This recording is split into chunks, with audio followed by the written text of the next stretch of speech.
The following program is being brought to you on the Voice America Variety Channel. For more information about our network and to check our additional show hosts and topics of interest, please visit voiceamericavariety.com. The Voice America Talk Radio Network is the worldwide leader in live Internet talk radio.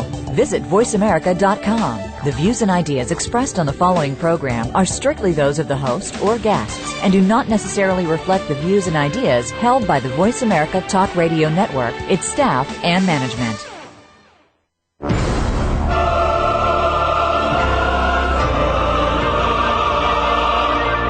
Welcome to Crime Prevention 101. We're so happy you joined us this week.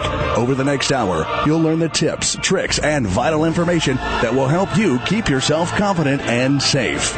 Now, here's your host, Susan Bartelstone.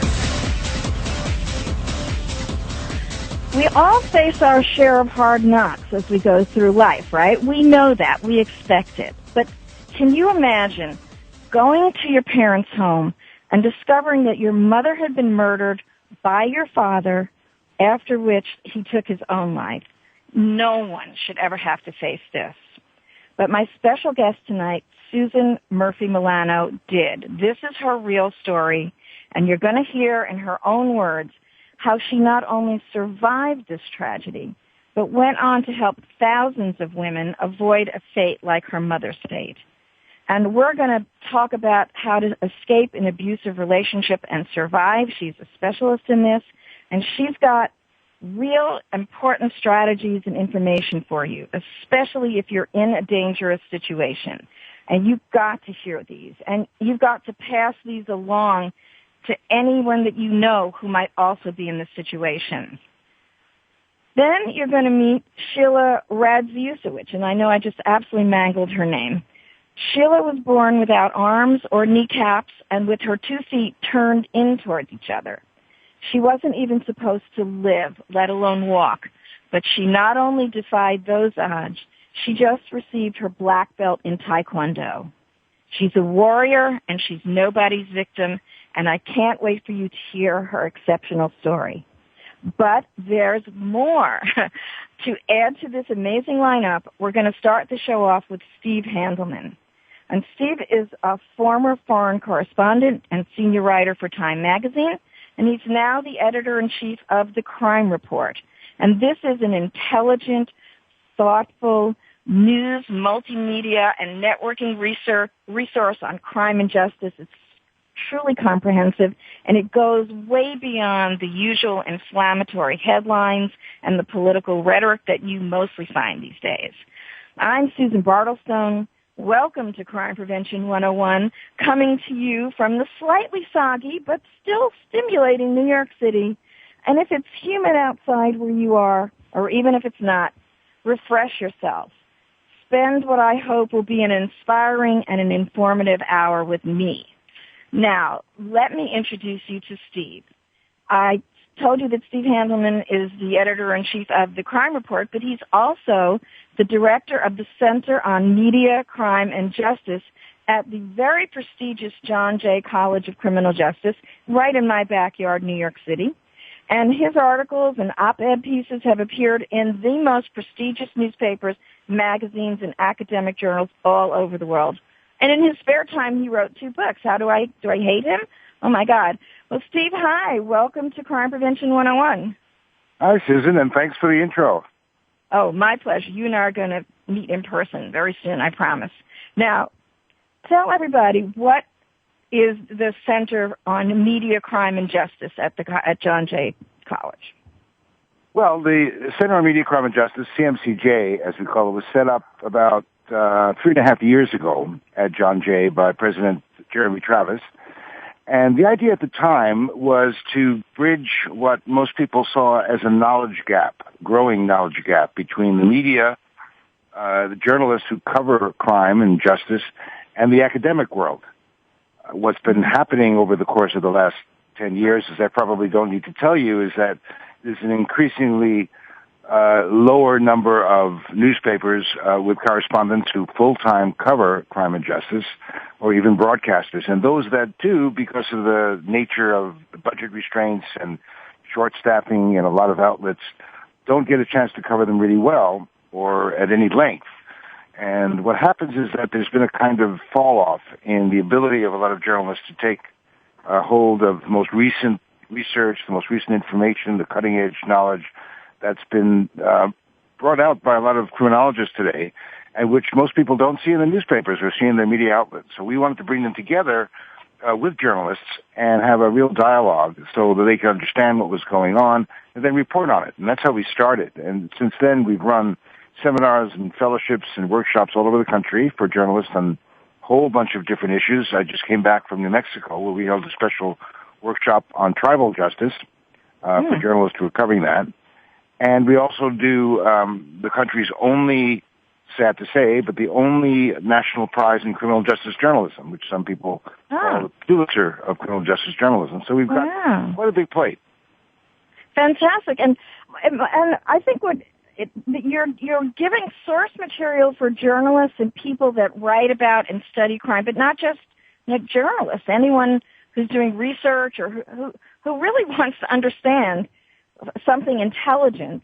You know, a lot of the information we get nowadays is by kind of amateurs on the internet, and I'm appalled at some of the things that I read. So you're really kind of filling that gap. That's absolutely right. In fact, that's why we started our website, the Crime Report, to actually capture not just professionals in the business of crime and justice, but an educated general public or an interested general public who wants to know a lot more than they usually read or hear on the radio and TV about what's going on these days in the business of fighting crime.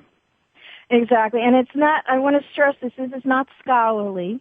It's intelligent. It's not dry and statistical. It covers the bases, but in a very interesting and readable way. And you've got top people. Who are some, and by the way, the Crime Report you can get by newsletter. You can get it by email, right? Yes, we're starting to put that out. We're very short-staffed, as you might expect from all media kinds of organizations, but we've got plans both to put out a biweekly or monthly newsletter or news alert sort of to tell you what's on our site and what's coming up. And by the way, we hope to make it more multimedia friendly, so you'll see podcasts and videos when we can get them on. And the people who write from us are really some of the best crime and justice writers from around the country. I mean, we've had folks like Maurice Posley, who's a Pulitzer Prize winner from the Chicago Sun-Times. We've had Jeff Toobin, who's a renowned crime writer and analysis and a legal analyst for CNN and for The New Yorker, and a number of folks whose name you don't necessarily have heard of, but who've done a wonderful job in really investigating beyond what you see on the surface, things that are going on in the world of criminal justice. We have some of the stories, the kinds of stories that you mentioned in your intro, things like questions about custody battles and domestic abuse and prison issues that people really won't find anywhere else. Mm-hmm. And now I'm looking at I printed out this one that I just got this week. And there was a great, I think this is a recurring piece. It's called The Beat. And these are letters that young inmates write. Is that correct? It was awesome. Yes. We've got, it's quite an eye-opener into the world of young people who find themselves in detention for whatever reason and who are able to express themselves and tell us a little bit of what life is like for them and what their hopes are and their dreams are. And it's a recurring feature that we get through some of our partners. In this case, these are people who publish writings from youth in juvenile justice detention centers. And it's inmates to inmates, correct? Or the inmates write it for themselves? Well, they write it for themselves in the hope that other people will read them, obviously, and get a sense of what it's like to be in their position. And it's a kind of therapy for them, obviously, because once they begin to express themselves in anything, you begin to understand where you're coming from, what happened to you, and you begin to take control of your own life and really empower yourself. And that's one of the nice things about reading that stuff. It's really eye-opening. And we also have some stories that you would not ordinarily see. In today's crime report, for instance, we have stories about teen hookers, which is a phenomenal problem, and most people don't realize it for what it is, which is really a problem of sex trafficking. around the country. And we point out that few law enforcement, few police on the beat really acknowledge that. I mean, usually they treat the underage girls as criminals themselves and don't really deal with the background and why they've ended up where they are. And it's a fascinating story, and I encourage your listeners to actually take a look at it. Well, I think you should give out the website right now and tell people how they can sign up for it. Absolutely. It's www.thecrimereport.org. That's again www.thecrimereport.org. That's all one word. And there is a sign up for our news alerts on the page. I think it's starting to get active, so you can try pushing the button. If not, just send in a note. There's places where you can contact us, and we'll certainly put you on the list. It sure worked for me. I signed right up. Great. We conceive of it as an interactive site, so it's not just us telling folks what to look at, what to think. We really expect and hope to get comments and suggestions and posts. I mean, we're in the Web 2.0 age. Someday we'll go to Web 3.0, and we want to take advantage of all the tech that's out there to make this really work. I'm still catching up with the 2.0, so I hope we don't go to 3.0 until I'm... Well, we are on Facebook and we are on Twitter, just in case anyone else is on there. Facebook and Twitter, and you're going to have conferences, and this is absolutely something, if you want to go beyond the headlines, Crime Report, thecrimereport.org. Yes. Correct. All right, well, Stephen, thank you so much for being with me today.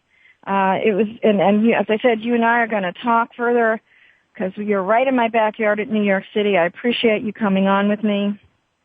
It's my pleasure. All right.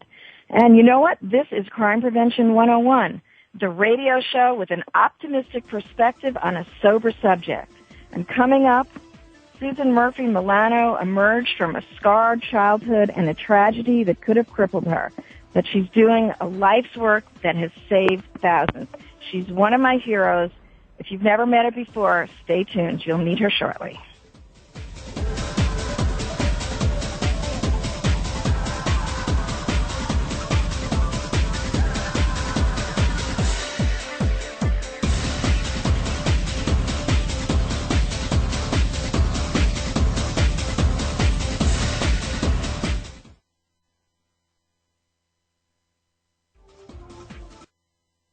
News, opinion. Can you hear me? Your voice counts. Call toll-free 1-866-472-5787. 1-866-472-5787. VoiceAmerica.com. After more than 17 years' experience teaching safety skills to thousands of women and men, crime prevention and personal safety expert Susan Bartelstone concluded that by thinking and responding quickly, ideally within 20 seconds, potentially violent criminal encounters can be prevented. Using techniques from many different disciplines and illustrated by 60 real-life examples and success stories, Susan shows how it's done in her new book, Think Fast and Prevent a Violent Crime: How to Respond to Danger in 20 Seconds or Less. Check out www.crimeprevention101.com for more information. Do you need directions to solid financial future? If so, the Money Answers Show with Jordan Goodman will provide you with a roadmap to making smart money decisions in every area of your personal finances. Join Jordan every Monday at 12 p.m. Pacific Standard Time, 3 p.m. Eastern for the Money Answers Show on the Voice America Business Channel. Learn how and where to get the best deals on mortgages, cars, and insurance. Find out the best ways to save for college and retirement. Get out of debt, improve your credit rating, and save on your taxes. The Money Answers Show with Jordan Goodman will provide you with great tips on investment opportunities in real estate, stocks, annuities, and other investment vehicles. That's the Money Answers Show with Jordan Goodman on the Voice America Business Channel every Monday at 12 p.m. Pacific Standard Time. The Marsh Engel Show. Join the movement to empower yourself with the essentials of feminine power and success, and learn how women around the world are becoming more inspired, more influential, and absolutely amazing. Each week, Marsh sits down for an engaging conversation with women who are boldly committed to living their most amazing life. You'll discover ways to step into your greatest vision, deepen your relationships, and unleash your real creative brilliance. Get ready. It's time to jump into the conversation. That's That's Monday afternoons at 1 p.m. Pacific, 4 p.m. Eastern for The Marsh Engel Show on the Voice America Business Network. Ever wondered what private investigators really do and how they go about solving cases? Each week, PI's Declassified gives a glimpse into this little-known world. Join your host, Francie Kaler, a noted private investigator, in conversations with detectives and experts in the field. False confessions, forensic evidence, finding missing persons, exposing fraud, exonerating the innocent. All areas that Francie and her guests will cover, and have they got stories to tell. Tune in and call in to the live show Thursdays at 9 a.m. Pacific, noon Eastern on Voice America Variety. Streaming live, the leader in Internet talk radio, voiceamerica.com.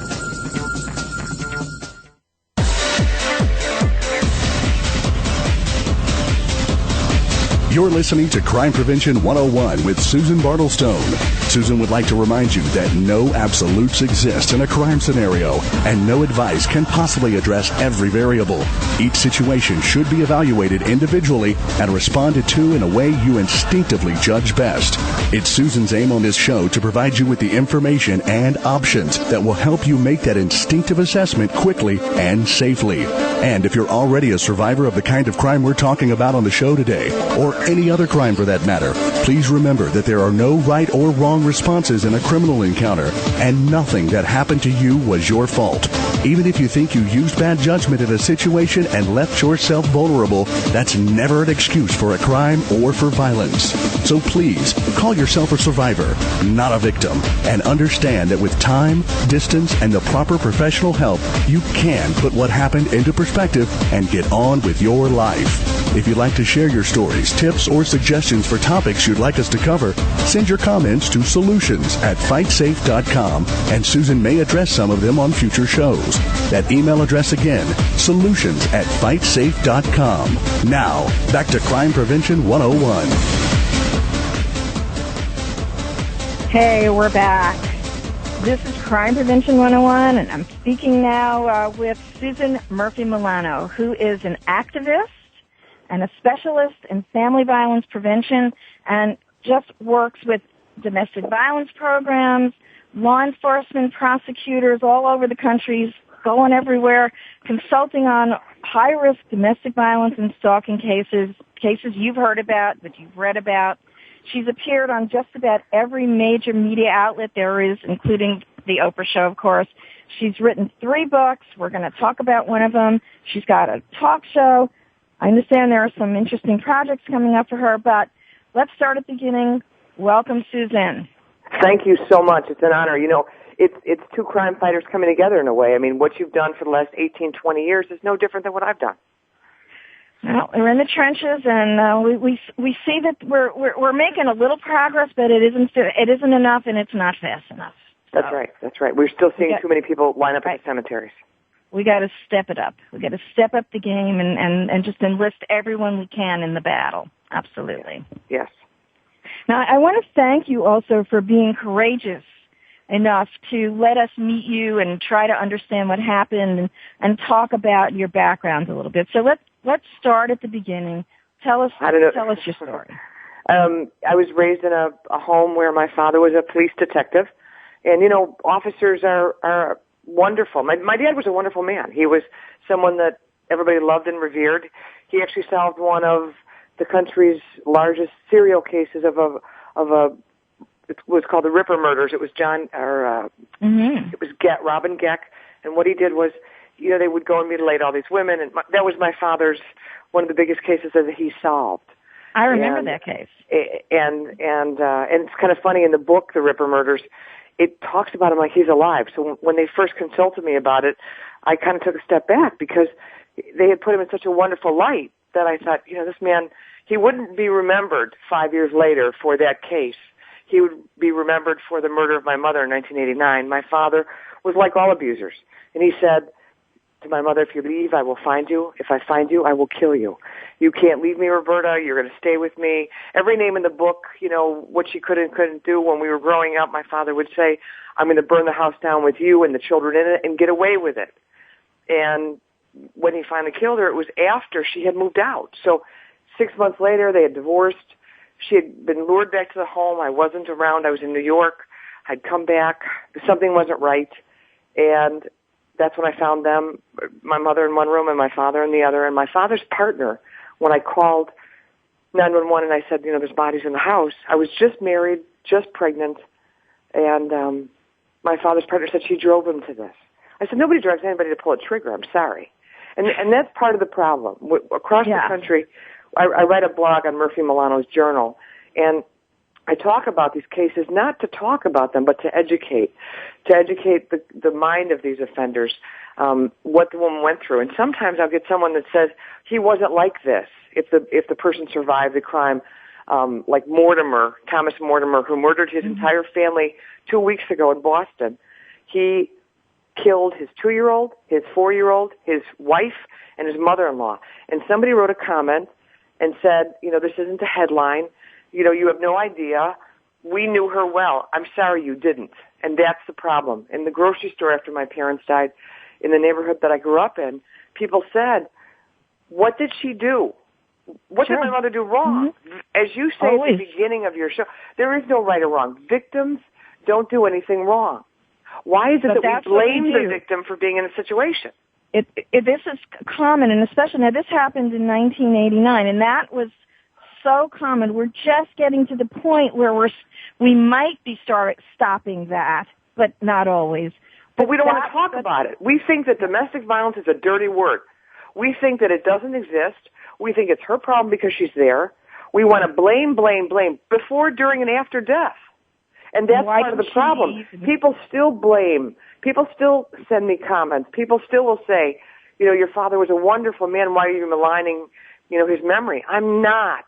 I'm pointing out that there's a Jekyll and Hyde. I loved my father in a very different way. I didn't know him. He was a very violent man. He brought the streets home with him. He didn't know how not to be violent. He didn't know how not to, in a sense, treat us like prisoners. If we look at the upcoming Drew Peterson trial, which is next week, of Kathleen Savio, the first time I saw him, Drew Peterson, on the MSNBC or NBC interview, and I shut my eyes for a second, and I felt like I was listening to my father. And then when I looked at him, how his legs were positioned, the tone of his voice, it was almost as little children should be seen and not heard, and I disciplined my family, and Stacy, just ran off with another man, and because she had her period, she had all these issues. I mean, please. And the cover-up, the screams for help that were not answered. In Kathleen Savio's case, she wrote letters to the state's attorney. She tried to get police response. She couldn't because he was in control of the police response. And you can read about that tomorrow on Women in Crime, Inc., about that case in a different kind of a detail with what took place and what led up to it. She didn't have a chance, but yet she continued to fight. My mother didn't have the ability in 1989 because she wasn't believed. They laughed at her when they said, I'm being hurt, I'm being abused. When I was a kid and would say something to the principal, I was told I was lying and I would get suspended. I remember I wrote a poem.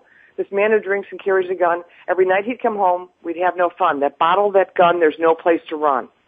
And I got suspended for 2 days for it. I was 9 or 10 years old. Talk about blaming the witness. I mean, the victim, So that you see these kids, like if you look at, because it's a current case, if you look at the Peterson boys, what do they know? My God, their mother's never going to come back when Kathleen was killed. She's never going to prepare another meal. The secrets that they've had to keep. These children came out of this woman. I mean, they were born from her, to her. And there's a sense that a child has. And when that's taken away, they don't have hope. It's taken me 20 years to understand what the heck hope is, because I could give it away and hand it to somebody, but I didn't know what it was because it was not something I understood, because when I kept my mother alive for as long as I did, and I did, when she died, any kind of small amount of hope that I had was gone with her. I had a budding career. I was an investment banker. I was somebody that was out. What you were doing what you were doing before this happened. I didn't know. I was an investment banker, and I had a wonderful career, and it was at a time when women really weren't doing a lot of that. But I realized, too, after she died, that I was doing it to empower her so she could have what she wanted financially. We were preparing for her to move to Florida because my kid sister was going to school then. I have a kid. There were 3 of us and my kid sister. There was 11 years difference. And I said, you'll go down here, you'll live your life. I wound up moving her out of the home. I wound up, my father blamed me for that. And 6 months after they died, we found, legal tablets in a safety deposit box. He was going to kill me because I took my mother out. I helped her leave. I was the reason that they got married. I was the cause of this in his mind. An abuser, in a lot of these cases that we read about where we don't see much of what's going on, that the person didn't kill himself. Frankie Bean died in January of 2010, gated community in Florida, 2 autistic 7-year-old twin boys. He made her beg for her life 3 times. He shot her 3 times in the head. Then he shot the 2 boys, the 2 7-year-olds. And he kind of built a base of, I'm crazy. I had all these things happen in my life. And so friends around him were accounting that he was not of sound mind. So that's going to be his defense. So we're seeing a lot of these cases where these guys are going to get away with it. It's going to be a crime of passion. It's not going to be a life sentence for what they did. And in their mind, they conjure up things. Drew Peterson conjures up that his wife was having an affair. My mother she was 5'2". She looked as tall as she was round. She looked like a Mamma Mia pasta label. And he would say she was having an affair. I mean, it was impossible. And well, first of all, it's not impossible. It wasn't possible. It was not. But they conjure up these stories. I think that's the point. But there's the issues that are involved in this are very complex, and especially when you've got a police officer involved, you've got the Jekyll and Hyde thing going on, and you've got the statistics. The cops are kind of, because it happens a great deal in police families, it's not talked about, it's hidden, and they are not as sympathetic to others in that situation because they're doing it themselves. And I think the statistics are about approximately 70% of women actually are going to go back to an abusive partner. And, I've done a lot of shows about why they do this, because they don't have the options that you think they have. But you know what, Susan, we're coming up on a break. Let's take it now. We'll take it a little early so we can spend a little more time. Stay with me through the next segment. When we come back, let's talk about what's going on now. And let's talk about what we can do to help women escape an abusive relationship and survive. And you've got great strategies for them. So stick around with me. Thank you.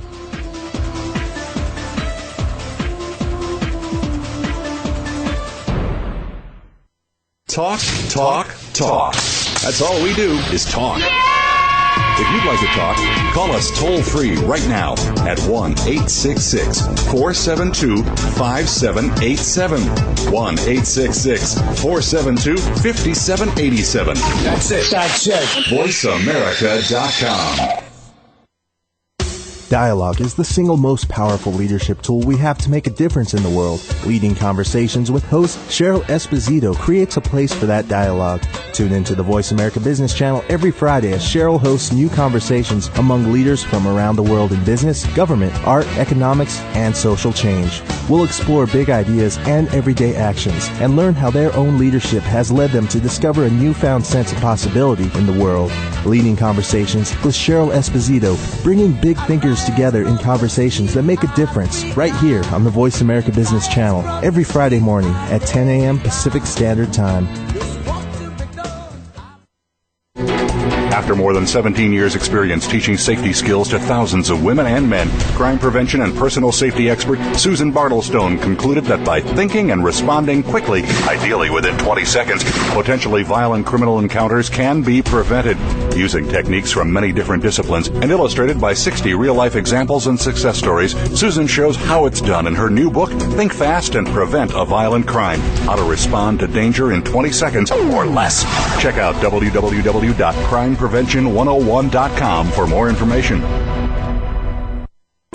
Are you ready to go green? You've asked, and we've heard you. Voice America presents the Green Talk Network. Environmental topics are at the forefront of our society, and the Green Talk Network is here to keep you up to date on the latest trends and new innovations for the eco-conscious lifestyle. We'll help promote a variety of ideas on the environment, from global warming issues to how you can become more eco-friendly in your daily activities. Be a part of the solution, not the problem. Visit the Green Talk Network page on voiceamerica.com and tune in to help spread the green. What would you do if you were stuck in the middle of nowhere? What would you do if you faced an emergency or disaster? Find out by listening to The Drive to Survive with host Tim McWelch. The program is all about wilderness survival, emergency preparedness, and self-sufficiency.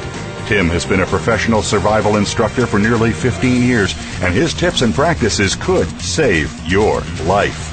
Tune in to The Drive to Survive every Friday at 1 p.m. Eastern Time, 10 a.m. Pacific Time on the Voice America Variety Channel. The Internet's #1 talk station. #1 talk station. VoiceAmerica.com.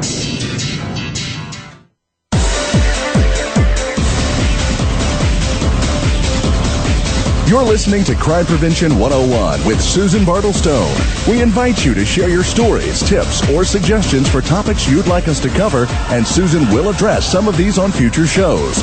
Send your story or idea to solutions@fightsafe.com. That email address again is solutions@fightsafe.com. Now, back to Crime Prevention 101 with Susan Bartelstone. Hi, and welcome back.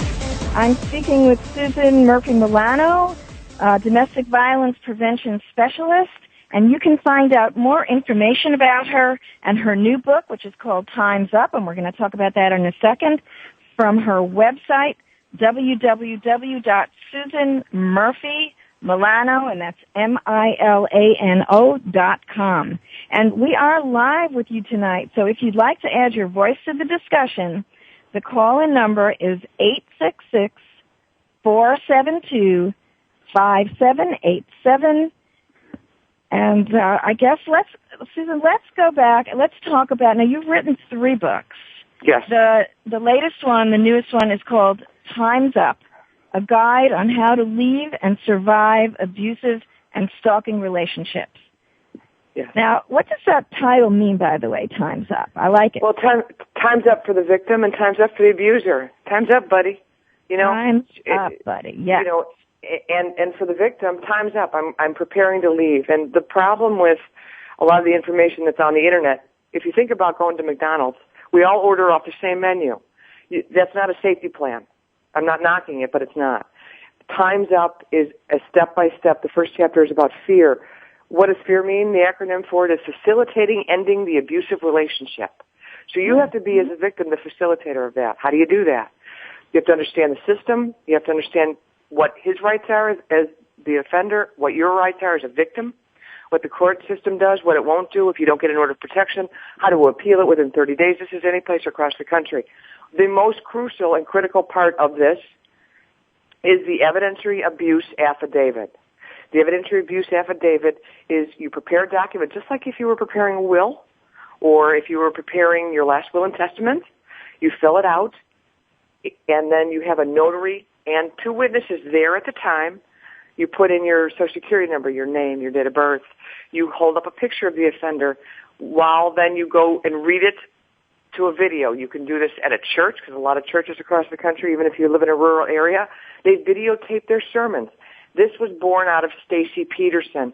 I was always videotaping these, but the documentation was to kind of skin the cat. We have a law on the books that says, it's Crawford versus Washington, that says an abuser has a right to face their accuser, which would be the victim. So the victim, even if she's dead, we're seeing a lot of these appeals happening across the country of these guys who have killed their wives. They've been sentenced, but they say now they find Crawford versus Washington, and they say, well, wait a minute. She's not here, so I could do this. Well, if the woman does this prior to her announcing to the world that she's going to get a divorce, she's going to end the relationship, because she needs to be the best actress possible. So if you want to be Dorothy with the red heels from The Wizard of Oz and go, I am going home, but it's I am going to be safe, I am going to be safe. And she prepares this first before she does anything. And then she reads through the book as far as safety, technology, cell phones, and what happens is if she goes missing, like Susan Powell in Utah, who's been missing since December 7th of 2009, she was preparing and planning to leave, to exit the relationship. She didn't have an opportunity to do this. Had she been able to do just the evidentiary abuse affidavit, the document and the video, the next day police would have arrested him because it's called excited utterance. And it's the last will and declaration. And it will stand up in a court of law. Now, there's actually a video on your website about how to do this. It's the evidentiary, evidentiary abuse affidavit. And on her website, SusanMurphyMilano.com, right? Yeah, we also have it in Spanish. Sorry? We also have it in Spanish. We just downloaded it yesterday. You want to, if you can't wait to buy that book, go to her website and you see the video of how to go through it. This is extremely important because it is evidence in case something happens. Look at Kathleen Savio. She had a briefcase full of documents that was handed over afterwards. Look at even Nicole Brown when she went, when she was found dead, in her safety deposit box, and people forget this is 15, 16 years ago, she had Polaroids of the abuse and a letter that wasn't enough because it wasn't notarized, it wasn't witnessed, and it wouldn't have stood up. And we wouldn't be talking about this if this had been in place. And what's happening now is Denise Brown has created the Elite Speakers Bureau, and I'm going on a Time's Up tour through them to go to all the shelters to educate them across the country to provide and implement these videos for these women before they leave the shelter, because that's the most dangerous time, because sometimes they have to go back, before they can be out, but they'll have a plan. Now, one of the other things that you want to try and do is you want to get your book and other important information put onto a flash drive. And across the country, what I'm trying to do is get legislatures across this country so that when a woman goes, and a man as well, because this is not gender specific. Correct. This issue. Right. And actually, we just completed a video with a man to show how a man can do this, and that'll be released at the end of the week. What this does is, when she prepares it, the evidentiary abuse affidavit, it's very important because she'll be able to read the book as well. So if she goes in for the order of protection, I hope that it's also for the women that are denied, but I'm not certain if it's just given to the ones who get the order of protection. Then she can go to the library if she has no safe place to do this. She can go to her church. She can read the book on the flash drive, and it goes on your key ring. You can't be carrying around a book if you're in the middle of this. That's right. You don't want him to know that you're making plans. So on a flash drive, she can put it anywhere she needs across the country. And she's not detected that way. And then she looks and sees what steps she needs to do from, her cell phone. Cell phones have GPS trackers on them now. You can find anyone. There's so much technology that we can't keep up with it. The victims, it disables a victim sometimes. So if she knows what to do, simple things as creating a Gmail account, but you don't put anything personal where somebody would detect you. It might sound stupid, but somebody's calling you and telling you want a year's worth of diapers. Don't fall for it. It might be the abuser. It might be somebody calling to find out if that's really you, because maybe your number shows up. The Internet is not your friend when it comes to getting out of an abusive relationship with posting information. So you have to be careful, and it's got to be done correctly the first time you even start out an email account. These are all topics that are covered in the book, right? And you talk about how to set up visitation and child support. Now, this is huge because this is a way that the abuser can get to you when the court mandates your visit. Yeah. What do you recommend in terms of that? Just kind of quick. That's very difficult because it depends on what state you're in. The visitation, you always need to try to have somebody with you. And your cell phone is your best. If you have a camera on the cell phone, even when you're driving away, you could be stalked. Start taking pictures. Women also, or victims, don't know that when they've already filed, they have the order of protection, that there's other additional charges that can be put on the person, and sometimes the felony stalking, depending on the amount of charges, the harassment, the following, the interference with their personal safety. Those are extra charges. That's what a lot of these cases, these women that have gone missing or that are no longer around to speak about this, that the state's attorneys in their counties weren't able to facilitate properly a larger charge, or the victim. What's nice about the evidentiary abuse affidavit, even if the police have never been there, it doesn't matter. You do this, and he's going to be held accountable for the crime. That's justice. That's right. We can't have freedom, we want justice. All right, now she talks about how to stay 10 steps ahead of the abuser. I think you're talking about that with the phone calls and everything. There's so much information in this book, and if you can get that, can people get the flash drive from you if they want to give it to someone? We have it. We're working on trying to get the flash drives now. We're trying to build up a national campaign. We're working with some legislatures, folks in Florida, in Texas, in North Carolina, in Illinois, in California to get this implemented. It's not an easy kind of a task, but It's doable. All right, now, Laura, so you let me know when that happens, and I will definitely put it on the air, and I'll put it on all my blogs and things. And you have a great blog. I love Time Out. Talk a little bit about Time. Thank you. That's Time for crime survivors. It's Time's Up blog.blogspot.com, and it's for crime survivors, people that don't have answers or that want to seek, some assistance. And we have, so many wonderful contributors on there, from Anglican priests to, mothers whose daughters went through victimizing situations and now they're advocates, to Cheryl McCullum, who heads up the cold case unit, and now Cheryl McCullum on Monday nights starting after the 4th of July, we're going to have a show, Intimate Partner Cold Case Files, with Cheryl McCullum and myself, and trying to get some of these unsolved cases that have been in the news that we forget about and work through them with experts and criminal profilers to really highlight this, because it's still a dirty word, Susan. Mm-hmm. Domestic violence is still dirty, and we have to stop and bridge the gap and not be the voice of silence, but raise it high. Absolutely. And tell them that time's up. Time's up, That's baby. Right. That's right. We're not going to be quiet any longer. No, we have to be a symphony, and we're not. We have to be a symphony for change. We have to be the instruments to make it all play together, and that when something happens, the internet is the greatest tool in the world. The internet has become, our television. The internet has become our voice in a lot of ways. And people need to band together. People need, if somebody goes missing or something happens, there's a quick way to keep that person's information out there. There's a quick way to facilitate the investigation in a cold case and make sure that it continues for that person so that people don't forget. This was somebody's mother, somebody's sister, somebody's child, somebody in the community. This just didn't affect somebody over here. How many of these are we going to drink with our coffee every morning? How many more are we going to have to read about and see? And that they just become a statistic. We can't do that. That's not what justice is. That's right. Well, Susan, it always goes so quickly when I know we could talk for hours about it, but I thank you so much for being with me tonight. You're going to come back. We'll talk about maybe some of the cases that you're going to be discussing. Let me know what else I can do to help out. I certainly want to do it with you and, stand next to you as we fight this fight, continue to fight it.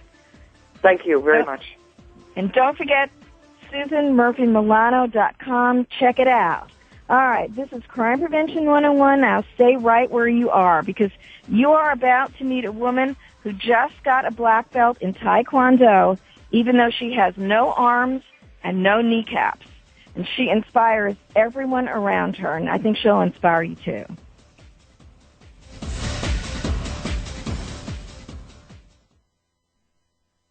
Talk, talk, talk. That's all we do is talk. If you'd like to talk, call us toll-free right now at 1-866-472-5787. 1-866-472-5787. That's it. VoiceAmerica.com. After more than 17 years' experience teaching safety skills to thousands of women and men, crime prevention and personal safety expert Susan Bartelstone concluded that by thinking and responding quickly, ideally within 20 seconds, potentially violent criminal encounters can be prevented. Using techniques from many different disciplines and illustrated by 60 real-life examples and success stories, Susan shows how it's done in her new book, Think Fast and Prevent a Violent Crime: How to Respond to Danger in 20 Seconds or Less. Check out www.crimeprevention101.com for more information. Are you a real sports fan? Get ready to talk football and anything else sports with Kwame Lassiter, formerly with the Arizona Cardinals, San Diego Chargers, and St. Louis Rams. Kwame's got the experience, so he's prepared to talk sports with you every week on Kwame Lassiter's Sports Talk. It's on the Voice America Sports Network every Tuesday at 9 a.m. Pacific Time, noon Eastern Time. Get ready for unpredictable fun and sometimes a sarcastic look at the world of sports. That's Kwame Lassiter's Sports Talk on the Voice America Sports Network. You gotta believe. Listen up. Conceive Magazine is now on the air, live and on demand on the Voice America Health and Wellness Channel every Wednesday at 2 p.m. Eastern, 11 a.m. Pacific. Hosted by Kim Hahn, founder of Conceive Magazine. Conceive On Air offers comfort and emotional support to women contemplating starting or expanding their family by consulting noted professional experts and by sharing the insights and experiences of others. Kim wants to share her experiences to educate and empower women. Conceive On Air is the only complete resource destination that inspires and informs future moms about their fertility on the journey to parenthood. Conceive On Air with Kim Hahn, celebrating the creation of families.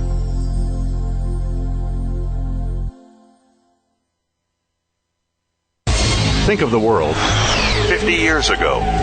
Now think of this same world and how it'll be 50 years from now. Did you know that if the world's population continues to grow at its current rate, our children and grandchildren will only have 25% of the resources per capita that our parents and grandparents had? We must preserve the foundation of a quality standard of living.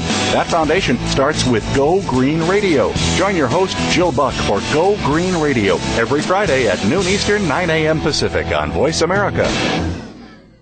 Stimulating talk. It gets those synapses in the brain firing really fast. All the time. The #1 Internet talk station where your opinion counts. VoiceAmerica.com.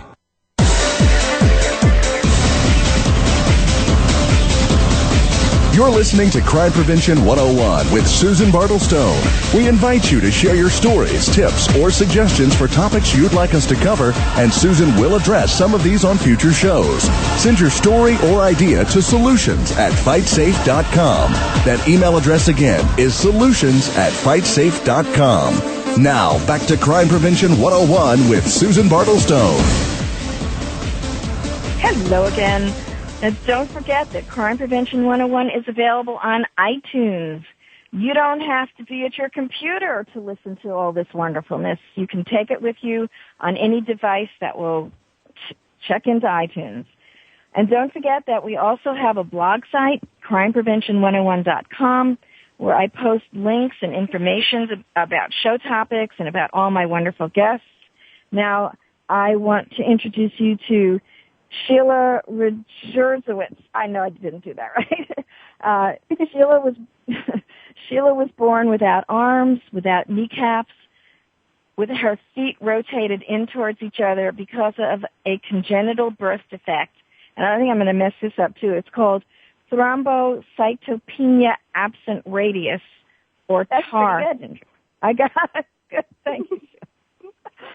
She wasn't supposed to live, certainly never to walk, but she's now 32. She just received her black belt in Tae Kwon Do, and she's living in Peabody, Massachusetts, where she works as an advocate for victims of domestic violence at an organization called Healing Abuse Working for Change, and that's HAWC. And she trains at the Bruce McGorry's Martial Arts School. And Bruce says that he's never had a student like her. So let's find out how she's accomplished all that she has. Sheila, welcome. Thank you. And as one martial artist to another, I salute you because I know how difficult it is to get a black belt. But let's back up a little bit. Let's start at the beginning. I'd really like to understand what it was like for you growing up with TAR syndrome and how you got the strength that you got today. Well, I have had an enormous amount of support from my friends and my family, and I also had an amazing hospital that gave me all of my medical care 100% free. It's called Shriners Hospital for Children. Mm-hmm. It's located at the in Springfield, Massachusetts. It's the orthopedic center, but it's also all through the United States and international. And so, you know, it wasn't easy growing up. I had to wear leg braces on my legs, so I had a lot of people make fun of me. I remember learning to walk probably about 3 times because of having the surgeries and my legs being weak and needing to learn to use them again. Mm-hmm.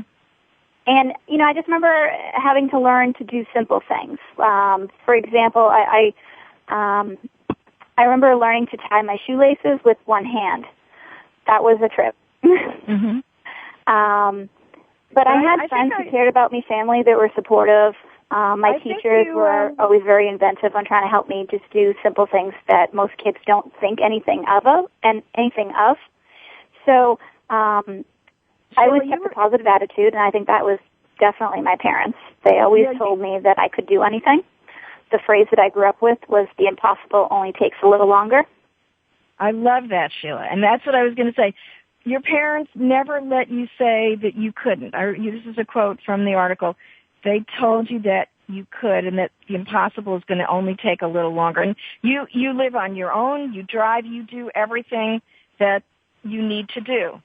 Now, yeah, I've done everything I wasn't supposed to do. I kind of made a habit of that growing up. Go ahead, tell me I can't so I can prove you wrong. Now, what made you decide to take martial arts? Well, when I was a kid, my cousin did martial arts, and I was always really intrigued about it. I thought it looked like a lot of fun. I always liked to do things with my legs because it was easier for me.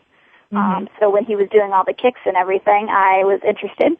And as I got older, I got involved in other kinds of sports and just never looked towards martial arts. And then when I was in graduate school, I found a flyer at a coffee shop, and I went to there, and it was amazing. I had an instructor there that was very supportive, didn't care that I didn't have arms. I think I might have forgotten to tell him that I didn't have arms, too. I have a habit of doing that. Uh-huh. Okay. It's not on purpose. It's just, I sign up for things, and then I'm like, oh, you might want to know I do have limitations. So, but he was great.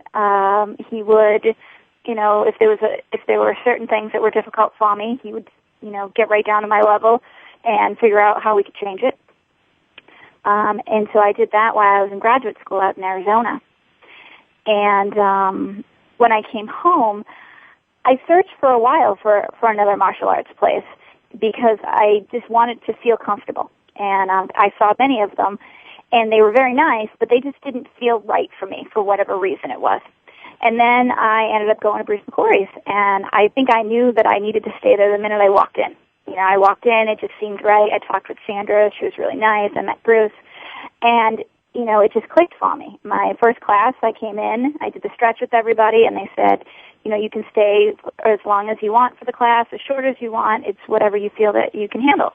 And I lasted the whole class, and I just kept going back ever since. It's amazing. And martial arts really brings you to know who you are. That's always what my experience was. It's one of the most powerful things that you can do for self-esteem, self-worth.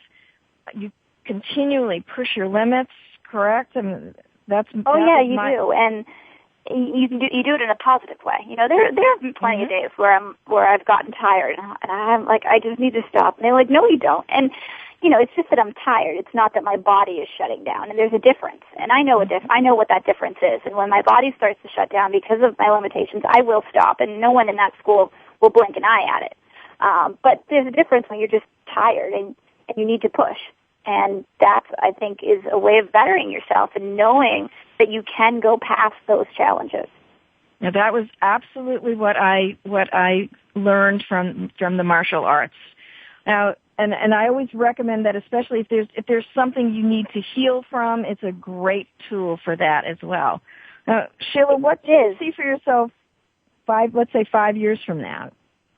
Going to have your own school, maybe, or? I don't know. I'm going to stay with Tae Kwon Do. A lot of people have asked what's next because you have a black belt, and they have this impression I might stop. But I love it, and I want to stay with it. Already I'm trying to see what other weapons I can learn and what kind of kicks I can do that might be a little bit more of a challenge for me.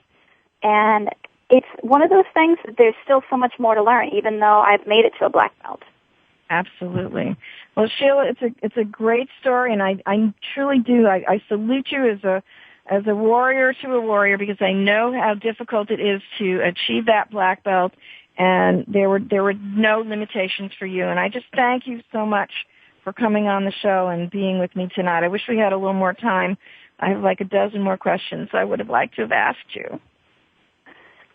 Unfortunately, we don't have enough time. But I have to say, the black belt test was really hard. It's a 3.5-hour test, and I had to do so many things. But I made it, and I was really proud of myself. I am thrilled for you too. And Susan, Sheila, thank you so much. Well, you're welcome. My wonderful audience, that is a wrap for now. Please don't forget that we love to hear from you. Go to my host page at voiceamerica.com and post your comments and suggestions.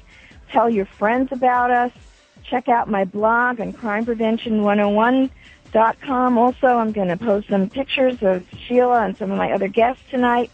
And you and I will be doing this again next week, when I'll have more stories that demand to be told, more important crime topics for you, and, of course, lots of tips and resources. It'd be a crime not to listen, so stay tuned and stay safe.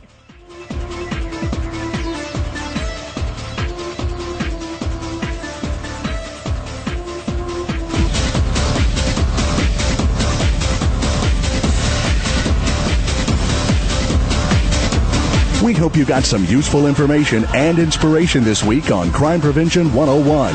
Susan Bartelstone invites you to join us again next Thursday at 5 p.m. Pacific at 8 p.m. Eastern Time here on Voice America. If you want to learn more about Susan's guest, sign up for her newsletter, or find out about upcoming teleseminars and workshops, go to www.crimeprevention101.com today. Have a great week and a safe week.